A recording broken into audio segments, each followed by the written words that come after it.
ഗൊറില്ലയുടെ കൂട്ടിൽ അകപ്പെട്ടു പോയ ഈ കുട്ടിയുടെ അവസ്ഥ നിങ്ങൾ കണ്ടോ? 2016 അമേരിക്കയിലെ സിൻസിനാറ്റി മൃഗശാലയിൽ ഉണ്ടായ ഒരു ദാരുണമായ സംഭവമാണിത്. വെറും 3 വയസ്സ് മാത്രമേ ഈ കുഞ്ഞിന് പ്രായമുള്ളൂ.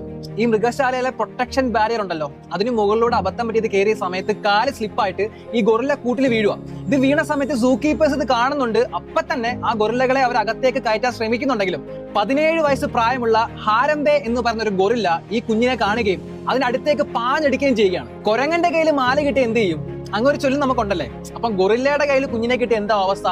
ഏകദേശം 10 മിനിറ്റോളം ഈ കുഞ്ഞിന്റെ കാലയെ പിടിച്ച് ആ മൃഗശാല ഫുള്ളും, ആ കൂട് ഫുള്ളും ഇതിങ്ങനെ വലിച്ചടിച്ച് നടക്കുകയാണ്. ഭയങ്കര അപകടം പിടിച്ച പണിയാണ്. കാരണം ഈ കുഞ്ഞിന് എന്ത് സംഭവിക്കാം? കാരണം അവിടെ കട്ടയും പ്രശ്നങ്ങളും സ്റ്റെപ്പുകളൊക്കെ ഉണ്ട്. അവിടെയൊക്കെ തലയൊക്കെ ഇടിക്കുകയാണെങ്കിൽ ഭയങ്കര അപകടകരമായ അവസ്ഥയിലേക്ക് ഈ സിറ്റുവേഷൻ പോയേക്കാം. സോ ഇത് മനസ്സിലാക്കിയ സൂ കീപ്പേഴ്സ് വളരെ സങ്കടകരമായ ഒരു ഡിസിഷൻ എടുക്കാൻ തീരുമാനിക്കുകയാണ്. കാരണം ഈ ഗൊറില്ലയുടെ ഈ കുഞ്ഞിനെ രക്ഷിക്കണമെങ്കിൽ അതിന് എന്തെങ്കിലും ചെയ്തേ പറ്റൂ. കാരണം ഈ ഗൊറില്ലയെ കൊല്ലുവാനായിട്ട് ഇവർ തീരുമാനിക്കുകയാണ്. അങ്ങനെ വെടിവെച്ച് ഈ 17 വയസ്സുള്ള ഹാരംബെ എന്ന് പറയുന്ന ഈ ഗൊറില്ലയെ അവർ കൊല്ലുകയാണ്. അതിനുശേഷം കുഞ്ഞിനെ രക്ഷപ്പെടുത്തിയെടുത്തു. പക്ഷേ ഇത് ഭയങ്കര വിവാദമായി, ഭയങ്കര ചർച്ചയായി. കാരണം ഈ പ്രൊട്ടക്ഷൻ, ഈ സൂയിലൊക്കെ എത്രത്തോളം ആളുകൾക്ക് സംരക്ഷണമുണ്ട്, അല്ലെങ്കിൽ സൂയിലുള്ള മൃഗങ്ങൾക്ക് എന്താണ് സംരക്ഷണം? കാരണം മനുഷ്യർക്ക് മുകളിലല്ലോ മൃഗങ്ങൾക്ക് വാല്യൂ നമ്മൾ കൊടുക്കുക. സോ ആ കുഞ്ഞ് വീണത് കാരണം ആ ഹാരംബെ എന്ന് പറയുന്ന 17 വയസ്സുള്ള വളരെ ബ്രില്യൻ്റ് ആയ ഒരു ഗൊറില്ലയാണ് അവർക്ക് നഷ്ടമായത്. വെടിവെച്ച് കൊല്ലുകയാണ് ചെയ്തത്. സോ മൃഗസ്നേഹികളൊക്കെ ഭയങ്കര പ്രശ്നങ്ങൾ ഉണ്ടാക്കിയ ഒരു വലിയ സംഭവമായിരുന്നു അന്ന് അമേരിക്കയിൽ സിൻസിനാറ്റി മൃഗശാലയിൽ നടന്നത്. നിങ്ങളുടെ അഭിപ്രായത്തിൽ എന്താണ്? ആ ഗൊറില്ല കുഞ്ഞിനെ കൊല്ലുമായിരുന്നോ?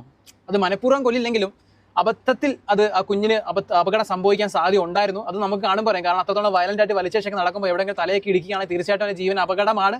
സോ എന്തായാലും സൂ കീപ്പേഴ്സ് കൃത്യസമയത്ത് ആ ഒരു ഗൊറില്ലയുടെ ജീവൻ നഷ്ടമായി സങ്കടം ഉണ്ടെങ്കിൽ പോലും ആ കുഞ്ഞിനെ രക്ഷിക്കുവാൻ സാധിച്ചു.